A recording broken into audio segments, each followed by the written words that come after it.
know how I do, man. Y'all hear that right there? That's funky tracks right there. What's going on, everybody? Welcome to VJ Said What I Said here on Infanity Television. I am your host, VJ Vernon Huskey, the Big Vanilla Funny and the Big Vanilla Poppy. Now, don't be alarmed. I know you guys seeing all the LA, all the purple and gold. It's like, oh, VJ, I knew it. He's a closet Laker fan. No, I'm not. Y'all that know me know. It's about this gentleman right here, Kobe Bean Black Mamba Bryant. Yesterday was 2/8/24. It's Kobe Bryant Day. They unveiled the statue, 19 feet tall. I love that they made it big as hell. When you go down there, you got to do this. You got to look up to it. I done seen all the statues down there. They're not eye level, but they're not all the way up here. Shaq's is hanging from a portion of the arena because they got him dunking on the rim with the big leg kick out. That one you got to look up to, but this thing, man, is just beautiful, and it's the finger point Kobe walk-off. We'll talk about all of that. We'll get to all of that later in the show. I have a great show for you guys lined up today. We'll talk about Super Bowl 57. San Francisco 49ers are going to do battle with the Kansas City Chiefs. Can Shanahan finally get over the hump? Can Mahomes and Big Red Andy Reid, who's a top 5 coach now, in my opinion, get their 3rd Super Bowl? What player's going to make the plays? What's going to happen Monday morning when we go to talking?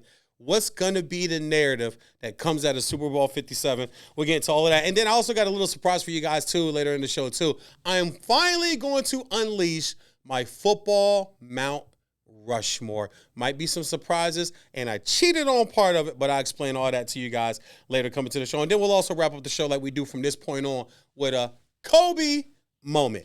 But let's get into, as we always start, VJ Said What I Said here on Infinity TV with Word of the Day. Now, I cheated today. I gave 2 words. Words today are appreciation and respect. You ask any man walking planet Earth who's married, relationship, kids, career, close friends, close homies, cousins, and all, do you want to be loved or do you want to be appreciated and respected? Watch what the answer is.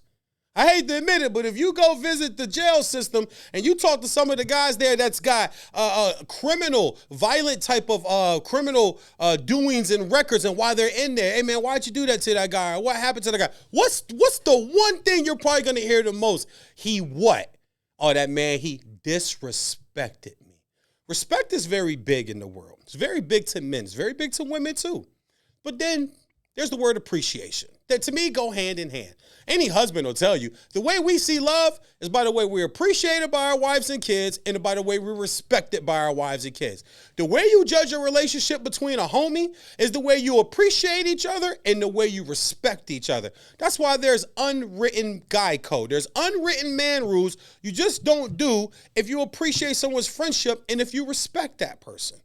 There are a lot of people that's got jobs, right? Does your job really appreciate you? Do they really respect you? A lot of these companies will fire you in a heartbeat. They'll be doing interviews in 2 days for your position, but they act like they love you. They act like they appreciate you. They act like they respect you, but do they really? There's a lot of people that complain about work.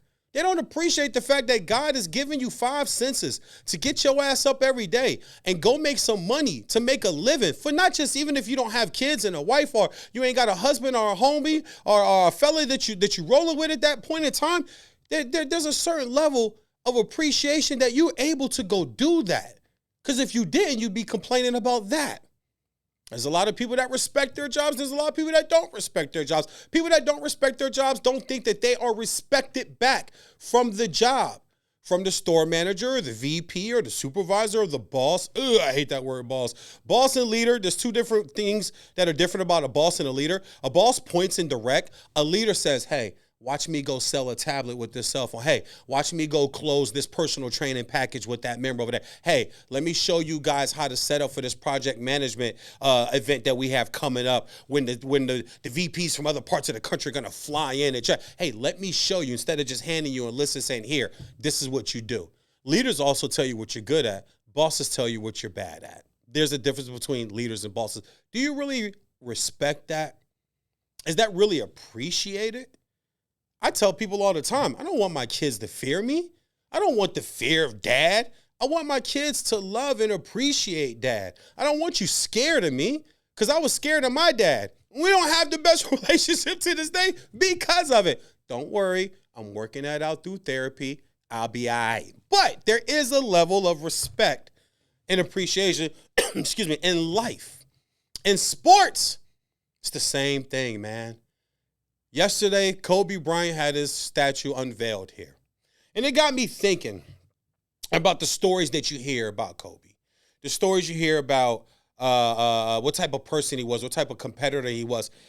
It sounds like the guys that when they talk about Michael Jordan.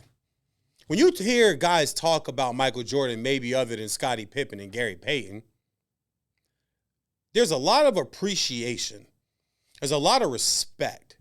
You know what I'm saying? Like, there's a lot of respect for what Jordan was able to do, what Magic was able to do, what Wilt Chamberlain was able to do. Quick sidebar, too. Guys, stop writing your high-scoring numbers down on pieces of paper and holding it up. You're disrespecting Wilt Chamberlain. He scored 100.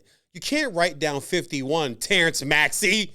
It's 51. It's been done a bunch of times. You don't get to write it on a piece of paper and sit in the locker room with it. Y'all knock that mess out, man. Stop disrespecting Wilt the Stilt like that. But there was a certain type of respect for Bill Russell. Let's go to boxing. There was a respect for Ali. Between him and Frazier, between even him and George Foreman, there was an actual respect between Hagler and Hearns. There was an actual respect between Hagler and Sugar Ray Leonard, and they both appreciated what each of them brought to the ring in that fight. Talk about boxing and appreciation and respect. The world just lost one of the best fictional boxers in movie, TV, whatever history. Carl Weathers went home to be with glory last week. We lost Carl Weathers. We lost Apollo Creed.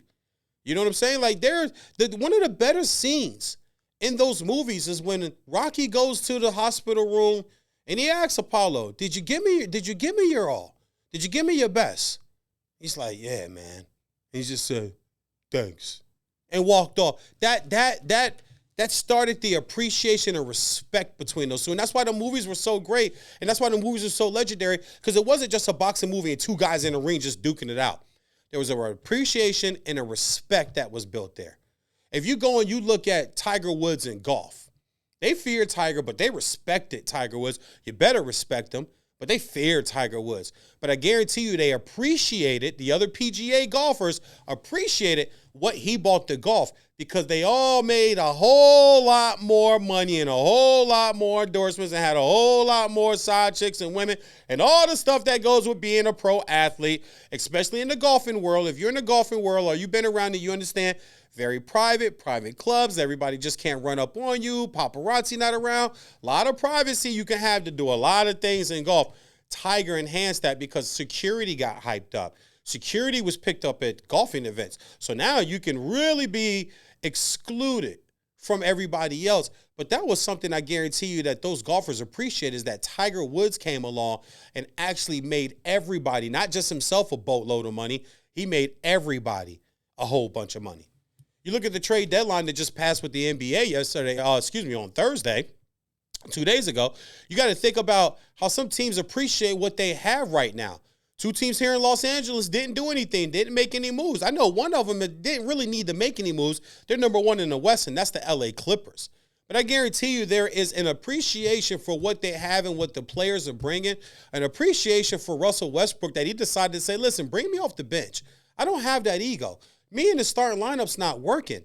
Bring me off the bench is cool. Ever since they started doing that, they are on a run.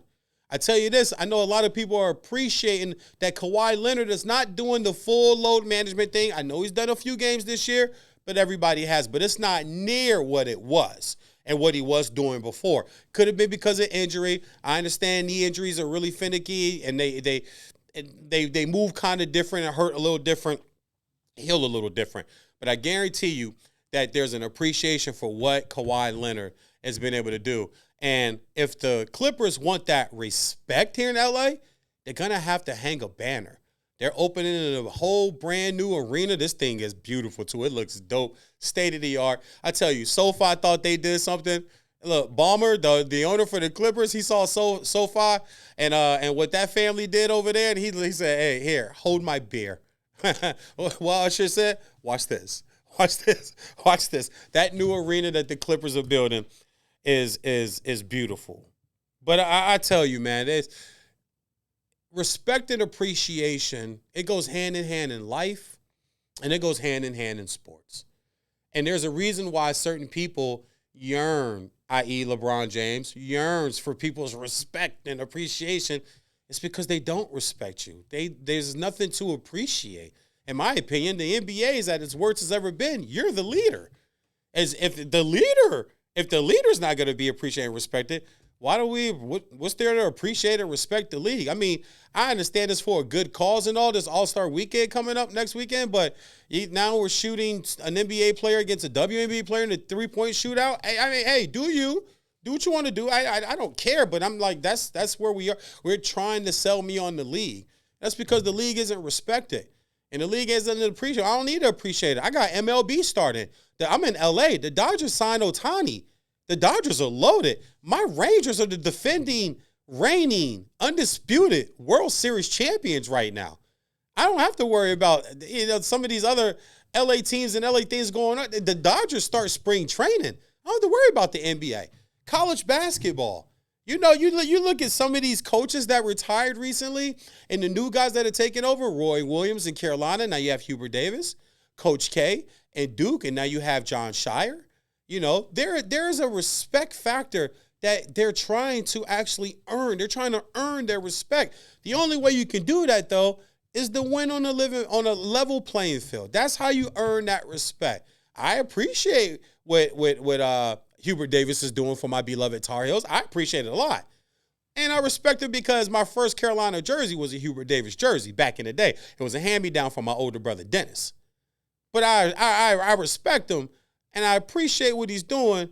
But if you want everybody to have that appreciation and respect, you got to win a championship. And when you hear the stories about Kobe, it's just a lot of respect that people had mixed in with some fear.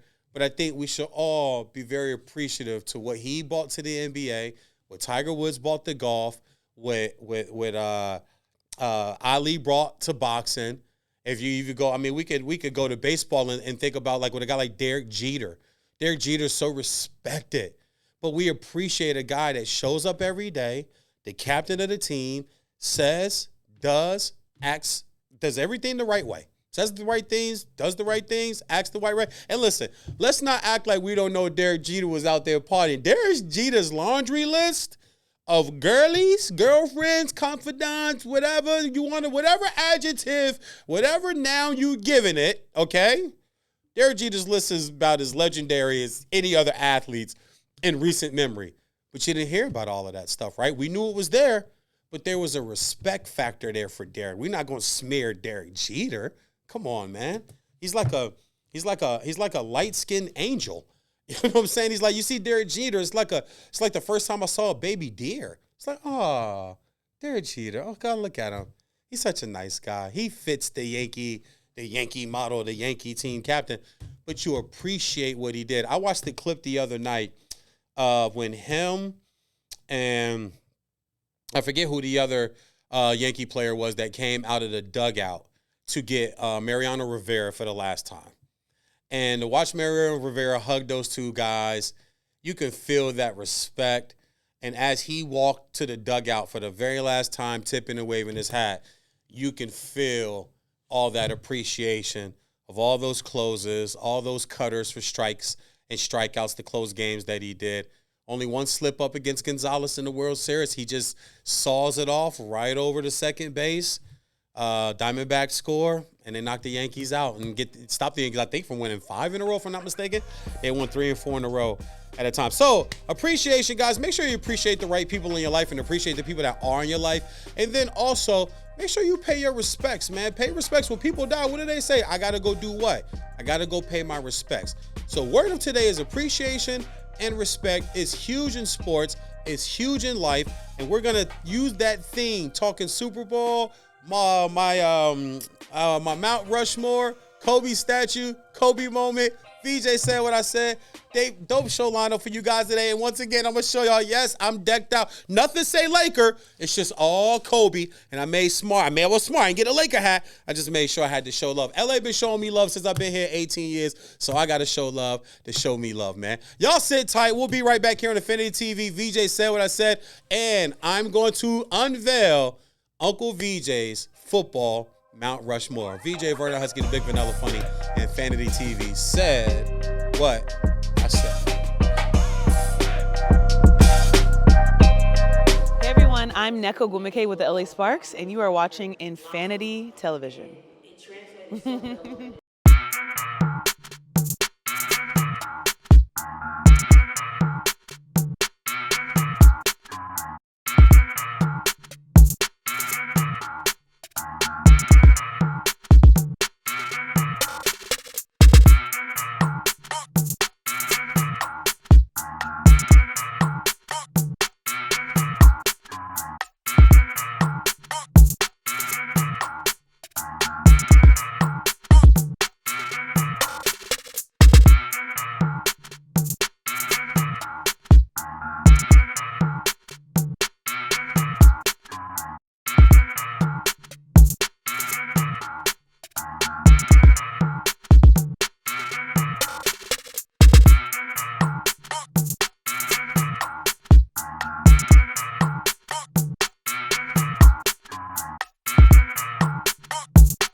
Profanity Nation. A podcast for the fans, by the fans. Dive deep into the topics the other shows miss. Raw and uncensored. And he's going to play team ball. His legacy is at stake. Rare, hard-hitting interviews with players, coaches, and you, the super fans. I'm not hating. I'm like, okay, cool. Good. 3 championships in 5 years. He's more than good, bro. Profanity Nation. Listen live or subscribe on your favorite podcast platform.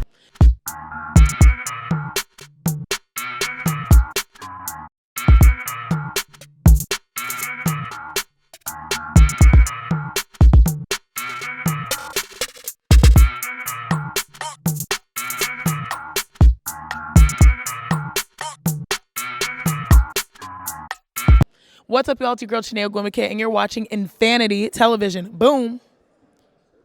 Shout out Infanity Television. This is Juju Watkins. See y'all.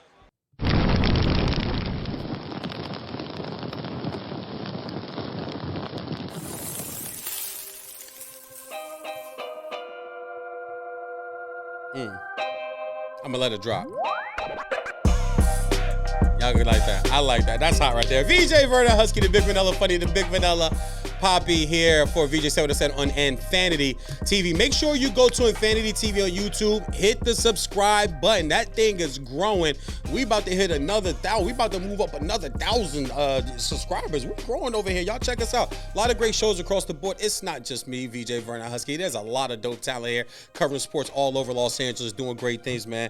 Big time CEO Jeff and his partner over here doing good stuff. So we building, you know what I'm saying, over here like construction workers back in the 70s in New York City. Before, that's how all them buildings got up and looking all big. Listen, just also real quick, make sure you guys hit up my social media. Help me out there in my social media too. On Facebook, VJ Vernon. On IG, The Big Vanilla Funny. And on Twitter, The Big Vanilla Funny. I have a TikTok, but I don't use it. I let my niece Scootball convince me into getting it. She's like, Uncle Vernon, if you do this, you'll get a lot of views and stuff. It takes a lot, man. They make you type everything. TikTok's too much for me. I'm too old for that. I got a lot going on. So I want to move on to something that I think is really fun. Let's have some fun. With the Super Bowl being this weekend, I wanted to touch on some of the great players of all time. Because this is where we see them, right? We see them in the Super Bowl. The Super Bowl is where legends are made. If you don't win this game, like it hurts your legendary status. The only guy that doesn't have a ring that I think can escape criticism, other than he never won the Super Bowl, is Dan Marino. There are legends, Hall of Famers with gold jackets that'll tell you one Super Bowl rings, multiple rings. He's a top 5 quarterback. Now, he's a top 5 guy. I always have him in the top 5 because I got to pay homage and pay respect to the guys that have won multiple rings, right? Yeah, guys with 4, 5, 7 rings. That's a lot of rings. Even 2, 3. Marino doesn't have one. We know all the variables. We could talk about no running game, the defense, stuff like that. But at the end of the day, it is what it is. But when you put the tape on, I'm going to get that on the T-shirt. I need some T-shirt and some hoodies, some hats, and put it on the tape. Put the tape on. When you put the tape on, ball goes up, ball comes out. He can he can drop it anywhere, hit it on a dime. When he retired, he was the leader. He owned like 16 quarterback records when he retired. He was passing all the Fran Tarkets and stuff from the Purple People Eaters in the 70s Vikings. So Marino was the guy. Come on, he's throwing for 5,000 yards back in the 80s. Almost 50 touchdowns back then. Guys can't even get to 5,000 now. It's been a few years since a guy thrown for 5,000 yards, right? This is a league where you can't touch receivers, you can't touch quarterbacks, can't do anything on defense, really. Everything is tailored towards the offense, and guys still can't put up the numbers Marino's doing. So he's in the top 5 to me. But with this weekend in the Super Bowl, I said, you know what? I'm going to unleash my Mount Rushmore. I don't like GOAT conversations. Mount Rushmore is a little more fun for me. So I want to have some fun with Mount Rushmore. So we're going to start with the first guy. Uncle VJ's Mount Rushmore of football. Y'all ready? You got your popcorn? You on the edge of the seat? I know you're waiting. All right, here we go. Number 1, Thomas Brady. It's got to be Thomas Brady, right? Who else would it be? That's the first face that pops out to me is Thomas Brady. 15 Pro Bowls, 7-time Super Bowl champ, and he's a Michigan man. So I got to make sure I get my Michigan guys in there. 5-time Super Bowl MVP, 2-time Offensive Player of the Year AP, 3-time AP MVP, 3-time All-Pro, number 1 in passing yards, number 1 in touchdowns, number 1 in attempts, number 1 in completions. I mean, Tom Brady, the whole Patriots way. It's been bull from day one. It was always BS. It was always some flam fluff. It was always cap. It was always a lie. It was always fraudulent. It was always fake. It was always fugazi. You were that good for that damn long because you simply had the greatest and the most efficient, smartest game managing leader. See how I use the word game manager for the GOAT? Game managing leader of all time at the quarterback position. That's how you can take a Wes Welker and turn him into a star. A Julian Edelman, who was a quarterback at a small college, and turn him into a star. A Rob Gronkowski, who was at Arizona and was good, but he wouldn't have been Gronk. He wouldn't have been Gronk Smash, multiple Super Bowl winner, most dominant tight end, probably in about a 6-7 year, maybe 8-year run. We'll talk about some snubs with the Hall of Fame, too, when I do quick hits later on about my man Antonio not being a Hall of Famer. That kind of got me a little going. But I saw a reason by. Sorry for that quick sidebar. Back to Tom Brady. But when you look at the years that he put in the NFL at the quarterback position, at 43 years old, just some other really cool stats that I like here, man. He led the league in completions at age 44 and 45 years old. At 44 years old, he threw for 5,316 yards and 43 touchdowns. At 44 years old. At 44 years old, most of us can't even get out the bed without going, ouch. Holy bleep. What the hell was that? What is cracking in my knee? Why does my back feel like that? Why can't I see when I drive in the rain at night no damn more? That's what most of us are going through at 44. This man was leading the league in categories. He had 10 seasons where he threw single-digit interceptions, didn't turn the ball over a lot. Career leader with 89,000 yards. 89,000 yards. It's almost 100 grand yards that he's thrown for. 10th in passing rate all time, 97.2. And also 23 years, played all the way to 45. And also career leader in completions, 7,753. Who could go outside right now over, I'll give you a year. A year to just go outside every day and just throw the ball to somebody. Not run. Just throw the ball to somebody and see if you get the 7,753 completions. That's why Tom Brady, just the GOAT, man. Like, it's I don't know. Tom might be the coolest white boy in sports since White Chocolate. Joe Montana. There's some cool dudes. Tom Brady just did everything cool, said everything, led the way. And the minute he left New England, that Patriot Way bull went out the window. They're now picking second or third in the draft, third or fourth in the draft this year. Belichick's out of a job. Josh McDaniels is out of, think about it. Belichick's out of a job. McDaniels is out of a job. Vrabel's out of a job. Romeo Crennel's out of a job. All those coaches. Eric Mangini is sitting on TV talking for a living. All those coaches that were there with Brady, they're all unemployed. There's a reason for that. Tom Brady is number 1 on my Mount Rushmore. Number 2, the most dominant and most feared player I've ever seen play any sport other than Michael Jordan and prime Mike Tyson and Tiger on a Sunday with a red shirt on within 5 strokes. I've never seen nobody more fierce, and that's Mr. Lawrence Taylor. Let me tell you guys something. You young buckaroos, you little young whippersnappers, little young mush mouths, little wet behind the ears, breath still smelling like Similac out there that be trying to talk football and don't know what the hell you're talking about, okay? And I'm going to get real with you guys right now. Y'all need to cut some of these TV shows off. Cut them off. They're rotting your brain. They're rotting your sports brain. I'm here to help you guys. I'm trying to save this business. I'm trying to help bring back real sports talk. In order to do that, you can't forget guys like Lawrence Taylor. Lawrence Taylor made a quantum leap into position. Lawrence Taylor was so feared. He was a pit bull, man. He was a pit bull, a T-Rex, a great white shark, and a grizzly bear all rolled in one. And maybe throw an anaconda snake in it. He was all that rolled in one. I mean, you couldn't do anything with him. You couldn't block him. You couldn't scheme for him. And he was great at University of North Carolina. Chapel Hill. Some of his numbers, 2-time champ, Rookie of the Year, Defensive Player of the Year. He's an All-American at Chapel Hill, 10-time Pro Bowler, all-time, 8-time All-Pro. This guy was like the Terminator.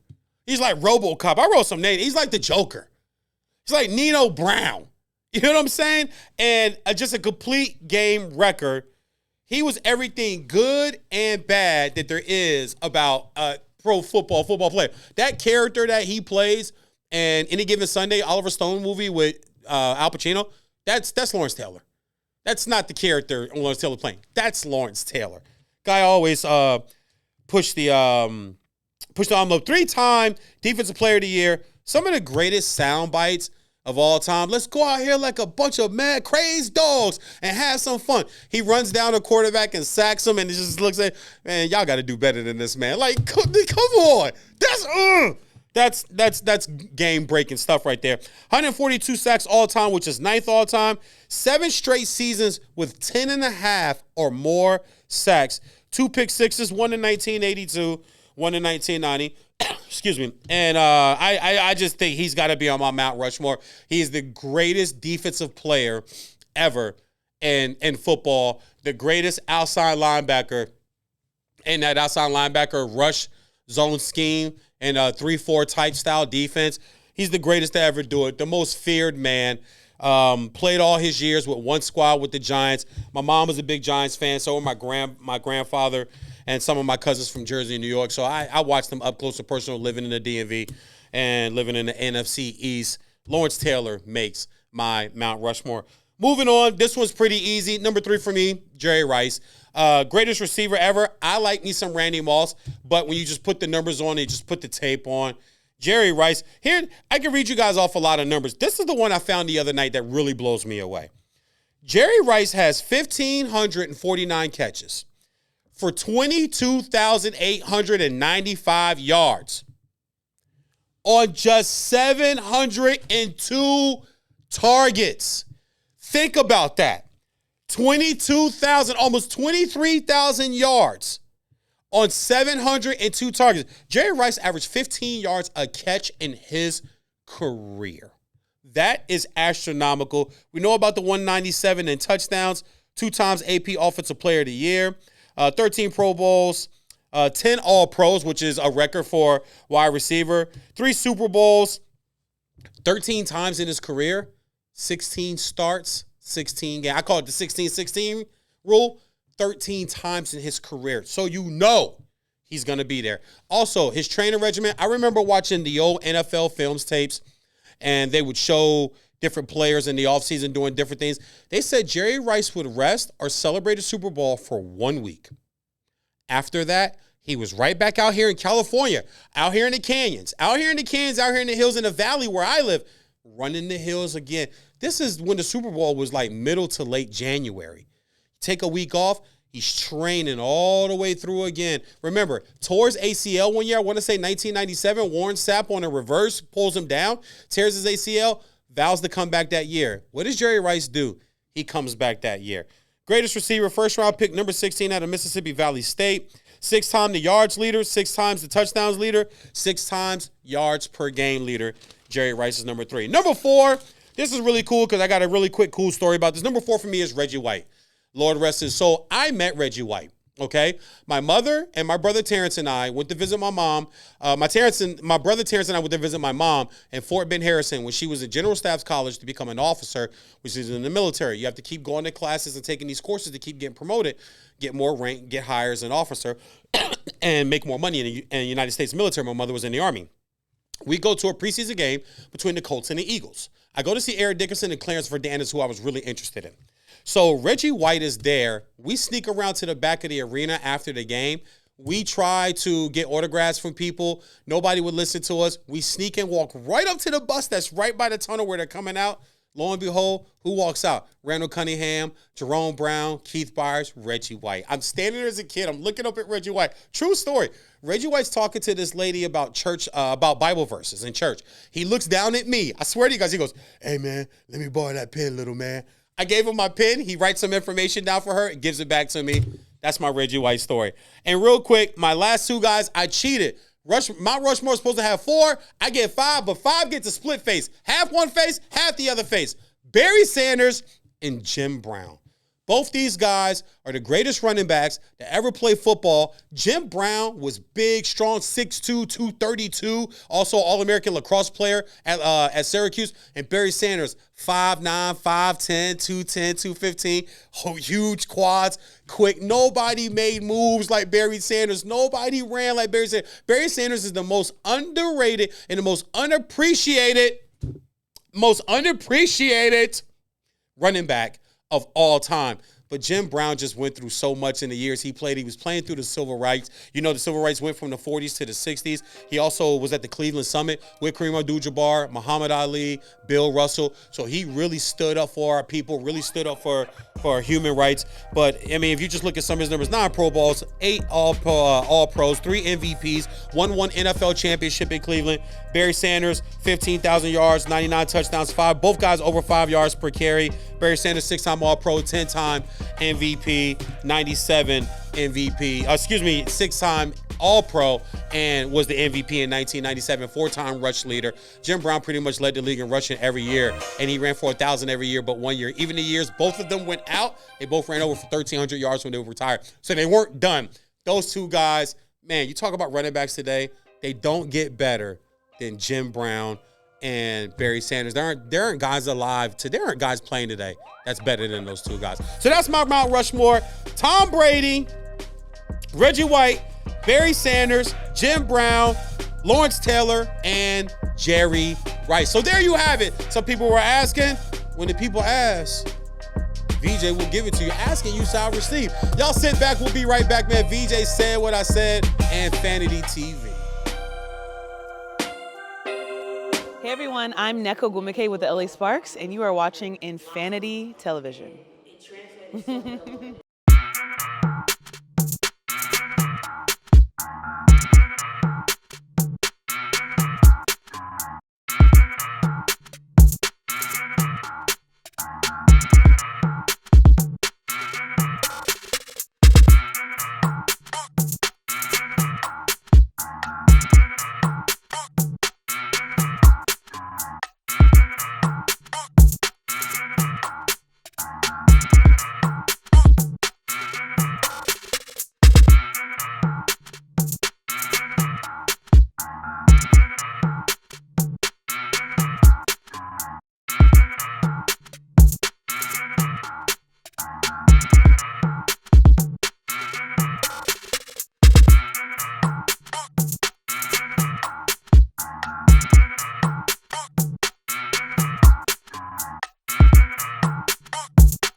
Profanity Nation.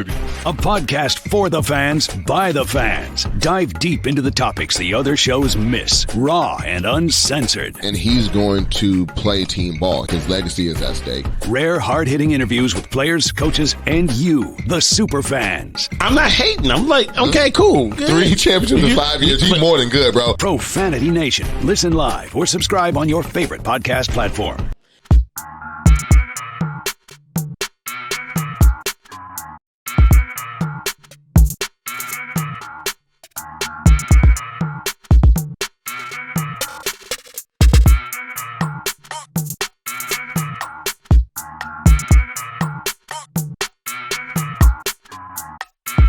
What's up, y'all? It's your girl, Chanel Gwimike, and you're watching Infanity Television. Boom. Shout out Infanity Television. This is Juju Watkins. See y'all.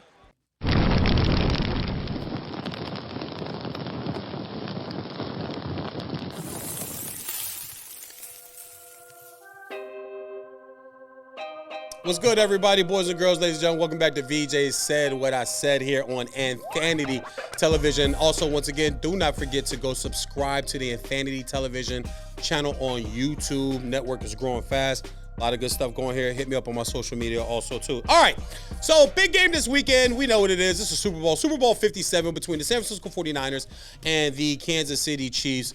I tell you, just tell me if this is me. Just tell me if I'm off of here. This feels like a very anticlimactic Super Bowl, like leading up to it, right? Where's the scandal? Where's the trash talking? Where's the big name player or the big celebrity in trouble? You know what I'm saying? Like, and I'm not ever wishing that on anybody, but going into the Super Bowl, we normally get something, and it's in Vegas. You think, and there were people last week saying, "Hey, man, listen, this thing is going to be off the rails." I got friends that didn't want to go, that work in this business. Like, man, I'm not even trying to mess with Vegas, bro. For the Super Bowl, it's going to be too crazy. Any little thing could get you caught up. Nothing yet, though, so that's good. But the game itself, I'm still waiting for this big rush of energy. And here we are sitting on Saturday morning. The game's tomorrow. So let's break it down. There's no big storylines here. It really, I think the biggest storyline is, are the Chiefs a dynasty, right? Or if they win this game, that gives them 3 of the last 5, I believe it would be. And to me, I would go, okay, that feels dynasty-ish. Just not sure, but they would go back-to-back. That hasn't been done in a while since the Patriots did it when they beat the Eagles and they beat the Carolina Panthers in the early 2000s. So that would be a huge accomplishment. So one thing I don't want to do is bore you guys with a bunch of stats. You know what I'm saying? I don't want to do that. I think we're at the point now, all the stats don't matter. Who's going to execute, who's got the better players, the better game plan, who's focused, who's locked in, war of attrition, who's the healthiest team, who's the more prepared team right now. So what I did is I wrote down San Francisco and I wrote down Kansas City. And then I wrote down each of the categories, right? Quarterback, running back, receiver. And I just checked who I figure has the advantage there. Normally in games like this, I'm going to go with the team that's got the better quarterback, because the quarterback is the guy that's going to make the plays. The quarterback is the guy that's going to be protected. The quarterback is the guy that's going to either lead or cost his team the game, or he can't move it against the defense. We saw Pat Mahomes have to run for his life against the Bucs when they played in the Super Bowl. And it wasn't that he had a bad game. The defense was just on his ass, and there was just nothing he could do about it. That could happen tomorrow. Either way, this defense that Spags has put out there for the Chiefs this year, they're big, they're fast, they're physical. I think Snead might be in discussion as the best corner in football. He's one of, but when you want to get past one of and go, okay, who's the best corner in football? When I start to hear that, it's like, it could be Snead. We love Chris Jones up front. They have a bunch of weapons on the defensive end of the ball, and their schemes have been able to shut down and hold down quarterbacks. They held Josh Allen to a quarterback rating of 72, and we saw what happened with Lamar. Whether you think Monken didn't call the plays right, or Lamar wanted to prove it could throw from the pocket, or maybe they telling him don't run, I don't know. It didn't look right, but you can't blame the Kansas City for that. I mean, he scored 17 points a game, is 17-10. Once the Ravens defense locked in, that offense couldn't move the ball, which brings me to San Francisco. Because San Francisco, I think, has the better linebacker core. They do lack on the back end when it comes to their defensive backs and their secondary and their pass defense. So if guys like Valdez-Scantling and Rice and some of these other receivers can get open, well, you know they already have Kelsey, right? So you know Kelsey's going to do what Kelsey's going to do. I'm still trying to figure out how you're single cover him, how you're letting him get open. Like if you're the Baltimore Ravens in the AFC Championship game almost 2 weeks ago, how the hell are you just not saying, listen, we're doubling you. Somebody else, real talk, Rice, Valdez-Scantling, have at it. That's how I would do it. Have at it. So tomorrow, listen, we're doubling Kelsey. We have better linebackers. We got rush ends that can drop off. We're not letting Kelsey beat us. We're not letting Taylor Swift get a Super Bowl ring. It's going to be madness if that happens. I don't care either way. I've kind of left that topic alone. I said what I said about it months ago, and I'll leave it back there. So break it down to positions. Let's just go there. Quarterback. Let's go Pat Mahomes, right? I think he's a better quarterback than Purdy. I don't think that's any discussion. Already has 2 Super Bowl rings. Already has 2 MVPs. Purdy's not there yet. And is a guy. He's the face of the league. He's the best quarterback. Him and Lamar, I think it could be neck and neck if you allow Lamar to play. Could be neck and neck. I know Josh Allen did receive 1 first-place vote, but you also have Burrow, some other quarterbacks in the league. I think the list kind of stops there. If you want to start talking about who's the best quarterback in the league, I think the list would actually stop there. So I would give the edge at quarterback to the Chiefs. Moving to running back, I would give the edge of running back to the San Francisco 49ers. They have the best running back in the league in CMC. Not only that, you could take who wants some of Debo. And you could put Debo in the backfield. That counts as a running back. That counts as part of the running game. They will do that tomorrow. I think Shanahan has some plays schemed up. Debo's a big physical receiver playing running back. The saying is they turn into running backs after they catch the ball. Receivers that turn into running backs after they catch the ball, very hard to tackle. If Kansas City doesn't wrap up, they're in for a long day when Debo gets in the open space or gets around the corner, breaks a few tackles from a linebacker, and then you're leaving him one-on-one with corners and safeties. Have fun. Good luck with that. So I gave them the advantage there for San Francisco. Receiver, I gave the advantage to San Francisco also because just like I could put who wants some of Debo in the backfield, I could take CMC out of the backfield and I could put him out wide, or I could put him in the slot. He is now a legitimate receiver who runs routes like a receiver. Some of the best footwork in the NFL, excuse me, of anybody playing receiver. I would put the check mark there for San Francisco because they have more guys. And then Brandon Ayuk, wow. Hey, let me tell you something.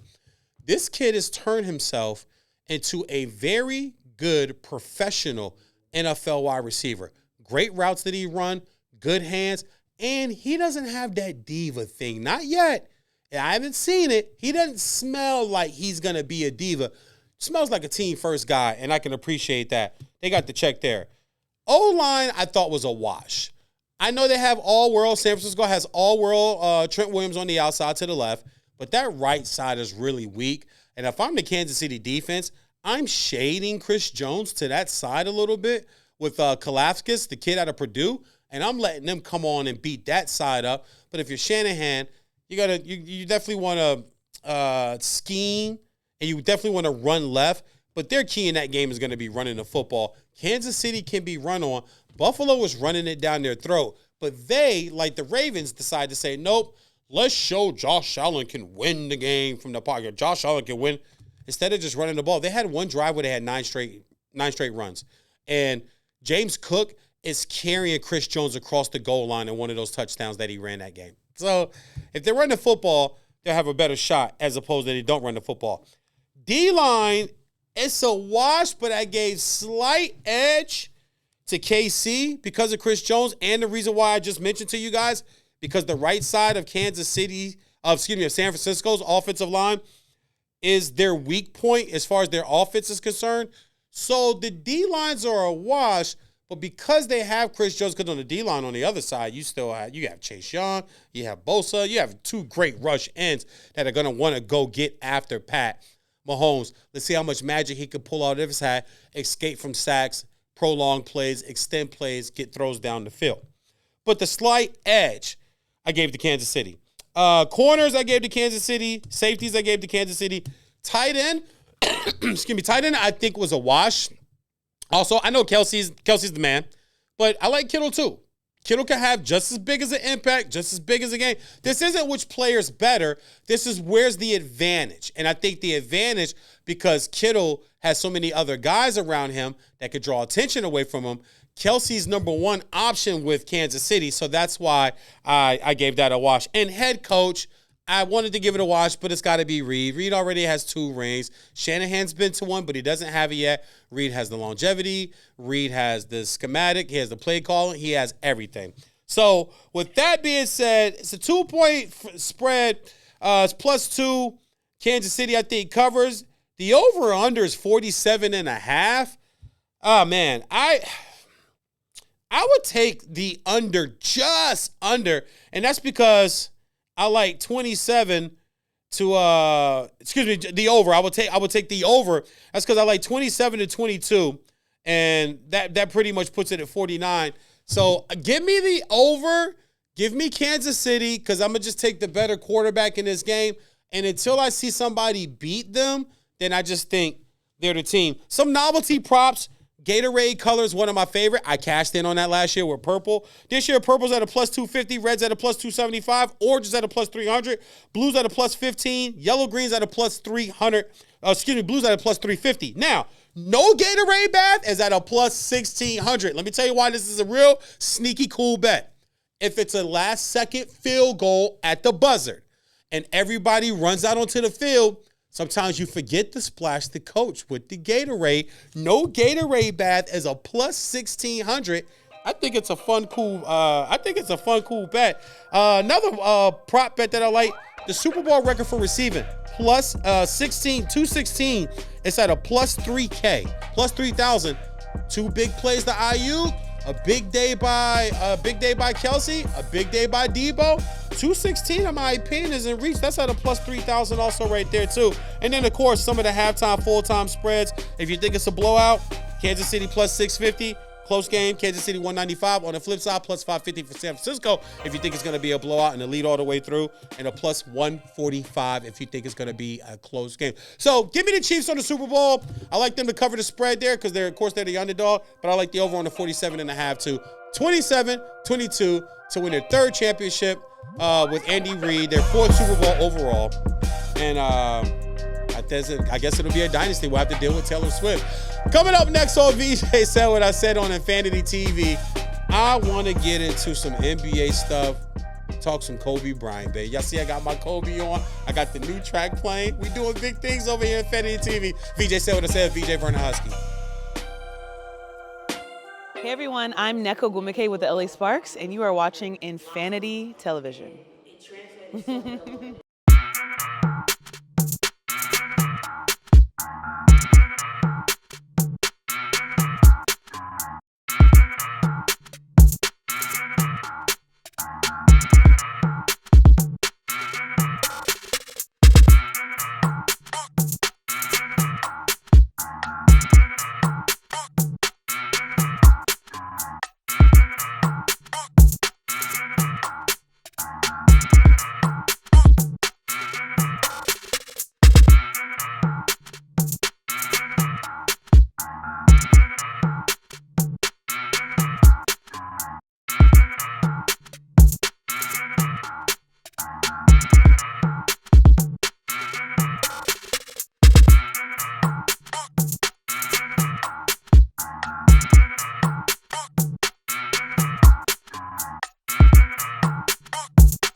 Profanity Nation. A podcast for the fans, by the fans. Dive deep into the topics the other shows miss. Raw and uncensored. And he's going to play team ball. His legacy is at stake. Rare, hard-hitting interviews with players, coaches, and you, the super fans. I'm not hating. I'm like, okay, cool. Good. 3 championships in 5 years. He's more than good, bro. Profanity Nation. Listen live or subscribe on your favorite podcast platform.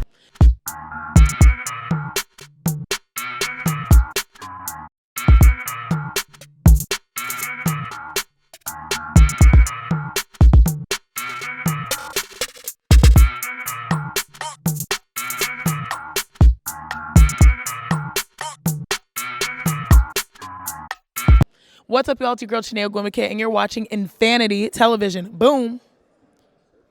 Shout out Infanity Television. This is Juju Watkins. See y'all.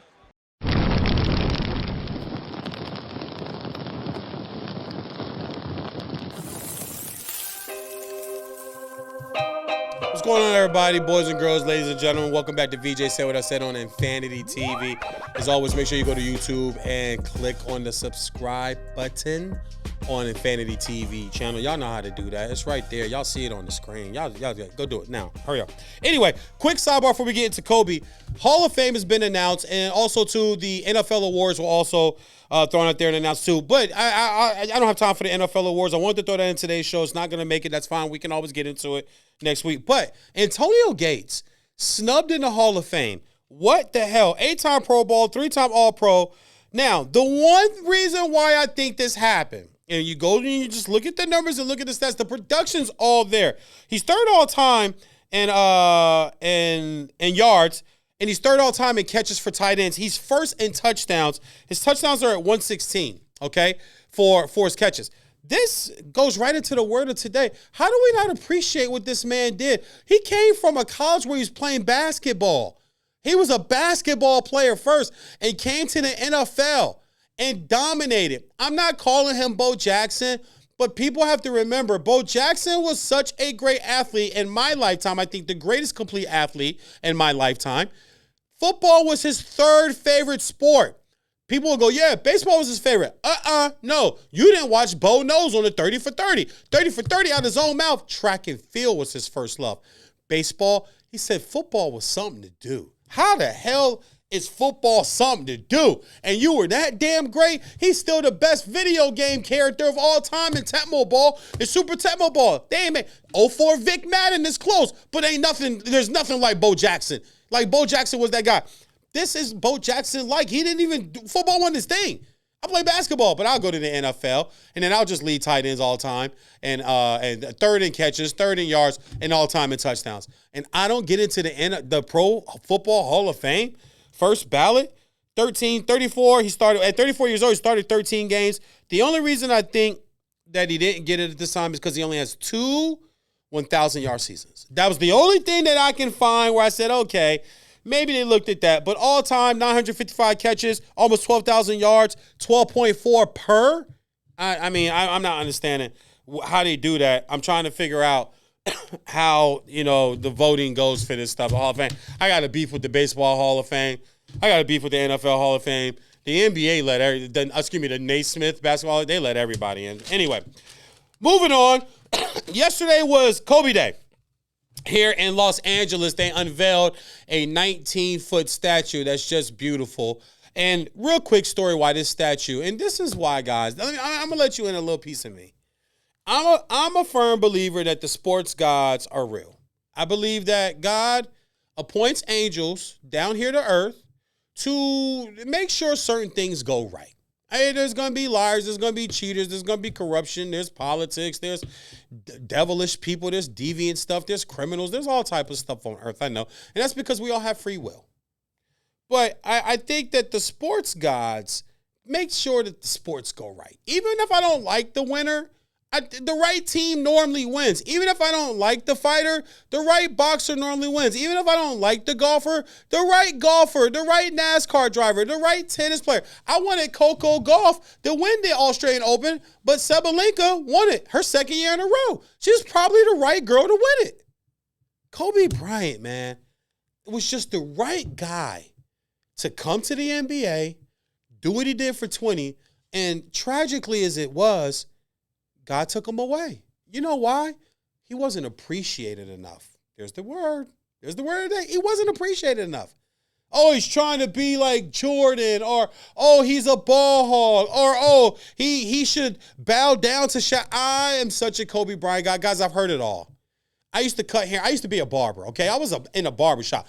Don't nobody talk more sports nowhere than a barbershop. I've seen more sports talk than barbershop than at sports networks. There are people that work at sports networks that don't like sports, guys. They like production, or they like editing, or they like a visual or audio. They're not really into sports. One of the best board ops in the sports talk radio business, he can't tell you nothing about sports. He just likes working the board, putting on the right songs, throwing the right money, the right sound effects and stuff there. I personally know this gentleman. But he's dope at what he does. But there's a show on the network that I'm on over there where there's a game we play where we ask him easy sports questions he can't answer. It's a game we play on live air. So there's always got to be an appreciation for certain things that are given to us by the sports guys. And when they're not, they're taken away. I just talked about Bo Jackson. Why do you think we only got 6 years of Bo Jackson in the NFL? 4 years or 5 years, whatever it was. He still made the Hall of Fame because people know. But he wasn't appreciated. So the sports guy said, okay, give him here. Y'all want to appreciate this once in a lifetime running back I'm giving you guys? Kobe was once in a lifetime. I know there was Jordan, guys, but Kobe was different. He was a lot like Jordan, but he was different. That's been very evident. The fact that Jordan stood up at his funeral and teared, sniffing and weeping and whipping and snotting and making a joke talking about that this is going to be another meme. Like, this guy, man, meant so much to the world. And it's only stupid sports guys and sports people or people that think they know sports on social media that just can't see this. Like the admiration that is shown for him. That statue unveiling 2 days ago, guys, let me tell you something. It was the who of all who. It wasn't open to the public. You had to be somebody to get in there. They had a tent over it. I thought I was going to be able to go down and hang out at the ESPN building where Raynell used to be because we still got connections there. I still know people there. They got a balcony that overlooks LA Live from their break room. So I'm thinking I could go be a guest, get a guest pass, and go sit up there and watch it. That tent was like something that they use in the military, man, when they're trying to like confine an area or something. It wasn't no normal tent. This ain't no tent you take out to the woods and cook s'mores in front of and go lay in the sleeping bag. It wasn't that kind of tent. This thing was like a building. They made sure the who of who only got in there yesterday. And when they unveiled this thing and you see how big it is, it lets you know whether you like it or not. And I mean this from the heart. Whether you like it or not, this is Kobe's town. That's Kobe's organization. I know they had Magic. I know they had Elgin. I know they had Shaq. I know they had Cap. I know they had Jerry. I know they had George Mikan. I know they had those guys. We all know that. But it's Kobe's franchise. This is Kobe's town. There's not murals of all those other guys all over. And if people really wanted to, they could do it. They could put up murals of all these players, all that. But there's murals. There's over 500, I believe, in Los Angeles of Kobe Bryant. And some of these were done before he passed away. This is just the love. When he passed away, you go downtown and you see people laying on their sneakers, taking the jerseys off their back, signing their own basketballs, writing on the wall, crying, grown men, adults, women, children, everything, everybody. It just rung through this town. And when that statue, when those balloons popped and the gold sheet in front of it popped and they showed that statue, it's Kobe holding up the one as he's walking off the court in the 81-point game. And this is where the sports gods come into play for me because I believe in them. And every now and then they give me one. Every now and then the sports gods go, you know what, VJ? You keep it a buck. Of a lot of sports talk guys in the world, people may not always like what you say, VJ. They may not always agree with it. But the one thing they can't say is that you're fronting. Are you doing clickbait? Are you trying to make up some type of personal narrative? You tell it like it is. Some people can handle it. Some people can't. My first day living in Los Angeles, true story, when I got on a bus in Woodbridge, Virginia, with 3 duffel bags of clothes and said, I'm going to go out to Los Angeles. I'm going to make my dreams come true. I'm going to go act. I'm going to go do stand-up. I got off the bus in downtown, got into a cab. The cabbie took me to Hollywood Boulevard and Ivar. There's a Motel 6. It's the first place I laid my head. I go in, I check in my room, take my clothes off, take a shower, come out of the bathroom, put some clothes back on. I sit on the bed, and I pick up the remote, and I cut on the TV, and I go, oh, I wonder if I could get all the Laker games now because I'm living in L.A. They had Fox Sports West, that was the network back then before it went over to Spectrum. And lo and behold, the Lakers are tipping off against the Toronto Raptors. My first day living in Los Angeles, I watched Kobe's 81-point game in a hotel room eating Popeye's chicken from the Popeyes that was 2 blocks down because I was hungry. I'd been on a bus for 3 damn days. My first memory of watching Kobe here in L.A. is the 81-point game. And then the sports gods give me the statue of Kobe in the 81-point game, pointing his finger as he walks off. I felt like that. I felt like a part of that was for me. The sports gods know I've always stuck by Kobe, even through Kobe's transgressions. I never left Kobe. I never said, oh, Kobe's got to do such and such to get me back. Not at all. We'll wrap it up really quick with my Kobe moment of the week, as always, too. We're going to go back to Kobe's rookie year, where they broke the huddle coming out of a timeout. And Kobe looked at his teammates and said, I'm about to dunk on this fool. He called this. I'm about to dunk on this fool. Brian Shaw, Eddie Jones, everybody co-signs this. The crossover, it's a preseason game. They're in Vegas at UNLV. The crossover against the Wizards in the one-leg takeoff from the low dotted line and the dunk on Ben Wallace. Hey, that's my guy. I'm a Pistons fan. I'm a Pistons fan through and through. Big Ben Wallace is my guy. But that day, Kobe was a rookie. I remember seeing it on SportsCenter and telling my older brother, I told you, Kobe's going to be dope. Kobe's going to be good. Because I saw Kobe play in the McDonald's All-American game with Mike Bibby, Steven Jackson when the game came to D.C. So, man, Kobe moment right there for me. That was the start of me loving the guy. And then that's the thought that came to me when you hear about all the stories over the last 48 hours that people telling about Kobe. It all starts from that 18-year-old kid from Lower Marion High School in Pennsylvania. Drafted by the Hornets, and then traded for by Mr. Jerry West, and the rest is history. Go down to the stadium and see the statue. 19 feet, man. The biggest one out there. It don't matter if they put another statue out there. Kobe's always going to have the biggest one. They added 2 more of him and 1 of Gigi, too.